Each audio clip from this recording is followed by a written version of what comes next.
कभी कभी घरों में एक छोटी सी बात दिल पर बहुत बड़ा घाव बना जाती है। जब छोटा भाई गुस्से में कह देता है, भाई तूने मेरे लिए किया ही क्या है। और उस पल बड़ा भाई बस चुप हो जाता है। और क्योंकि वो जानता है अगर उसने गिनाना शुरू किया तो शायद रिश्तों का सुकून टूट जाएगा। वो याद करता है वो दिन जब तू छोटा था, तू गिर जाता था तो सबसे पहले दौड़कर तुझे उठाता था। जब तुझे स्कूल में कोई डांट देता था तो तेरा हाथ पकड़कर कहता था, डर मत, मैं हूं ना। जब तेरे जेब खाली होते थे तो अपने जेब से पैसे निकालता था और दे देता था तुझे। और खुद चुपचाप बिना कुछ लिए घर आ जाता था। जब तू गलती करता था तो माँ पिता की डांट वो अपने ऊपर ले लेता था। माँ को लगता था दोनों बेटे ठीक हैं, माँ पिता को लगता था घर में सब ठीक चल रहा है।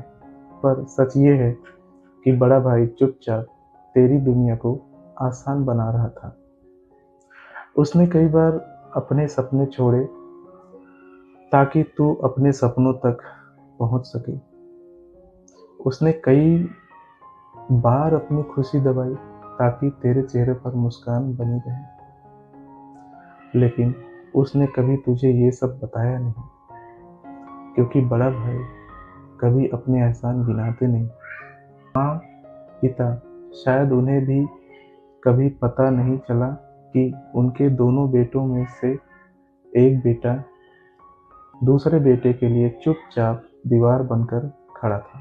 भाई, अगर आज भी तुम्हारा बड़ा भाई तुम्हारे साथ है तो उससे बहस करने से पहले बस एक बार उसके चेहरे को गौर से देखना। उसकी आंखों में थकान भी मिलेगी, प्यार भी मिलेगा और वो खामोशी भी मिलेगी जिसमें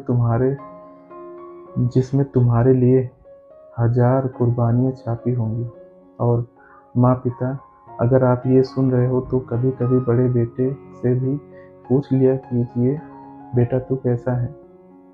क्योंकि कई बार जो बेटा सबसे मजबूत दिखता है वही अंदर से सबसे ज़्यादा थका हुआ होता है। और छोटे भाई, अगर कभी गुस्से में कह दिया हो, तूने मेरे लिए किया क्या है, तो आज ही जाकर अपने भाई के कंधे पर हाथ रखो और बस इतना कह दो, भाई शायद मैं तुझे समझ नहीं पाया, पर तू मेरे लिए बहुत कुछ है। यकीन मानो, उस दिन तुम्हारे भाई की आंखों में जो आंसू आएंगे वो दर्द के नहीं होंगे, वो बस इस बात के होंगे कि आखिरकार उसका छोटा भाई उसे समझ